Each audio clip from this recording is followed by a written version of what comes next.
If you are looking for ways to download paid research articles for free, then this video is going to be super helpful for you.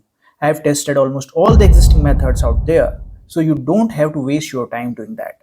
You might already know a few of these methods, and some might not always work, but two of these methods always work for me. So let's get started. Number one is ResearchGate.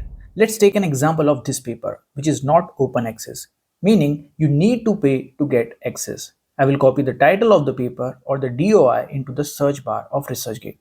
At the bottom, if you see download or full text available option, your work is done. If not, it will show an option to request full text. As soon as the author replies, you will get a notification. This method works pretty well. The second most popular website among researchers is SciHub. It is very effective, yet highly controversial and often considered unethical and illegal. Most countries have actually banned it. Some researchers use VPN or proxy servers to access the website and get their papers. But keep in mind that this might not work for the latest papers. I'm not encouraging you to use it, but yes, it does exist. Now, only a few researchers know about this third website, the Science Hub Mutual Aid Community. You make a post mentioning the DOI and filling in the other necessary details like title and the journal name. Then other users who have institutional access to those journals fetch the paper and upload it for you. You can increase the reward points for a faster reply and then click on reward to post the request for paper. You will be notified on your account as well as via email. If you have any doubts about this one, you can comment below or check out my detailed tutorial on it. But before I share the other ways with you, do not forget to check out my research and publishing playlist. There you will find videos on useful topics like how to write a research paper, a review article, publishing, AI tools, research presentations, synopsis, along with the useful tips and tricks that can make your research and publishing journey a lot easier. Now consider this paper. You cannot access the full paper here. It is asking for institutional access or payment. But sometimes you can see the PDF is available on Archive, which is a preprint server.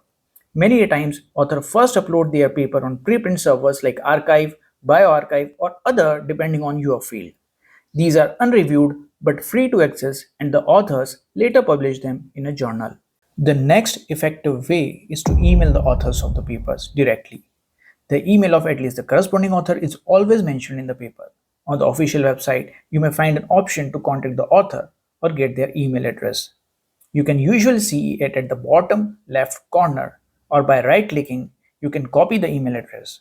And this varies from journal to journal. Another popular way is using Anna's archive. It has a vast collection from different sources like LibGen, SciHub, and others. For example, here this paper is not open access, so I will copy the title and search for it in Anna's archive. If the paper is available, it will show up and you can simply click on it to download and get. Make sure you have an ad blocker and do not click on ads as there might be malicious software. Keep in mind that not all papers can be downloaded by Anna's archive. Also on the Google Scholar, looking at the right hand side, you can see if the PDFs are available from various sources like academia.edu, ResearchGate, preprint servers, or other sources. Just click on the PDF link to view and download it. I also tried out the browser extension Unpaywall. It tells you if a paper is open access or not based on the different color codes.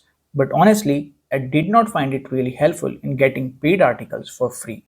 Finally, the easiest and the best way is to get in touch with your colleagues, collaborators, or mentors or seniors who might have university or institutional access to those journals. They can easily email or WhatsApp you a copy of it. You can also create or join an existing WhatsApp group for such purposes, but only do this after verifying its authenticity. Another secret way that I use to get papers is through Facebook. If you want to know more about how Facebook can be used for this purpose, comment below and I will share you that method. These last two methods always work for me. Also, before you leave, do mention in the comment which method you find most helpful. Thanks, and I will see you in my next video.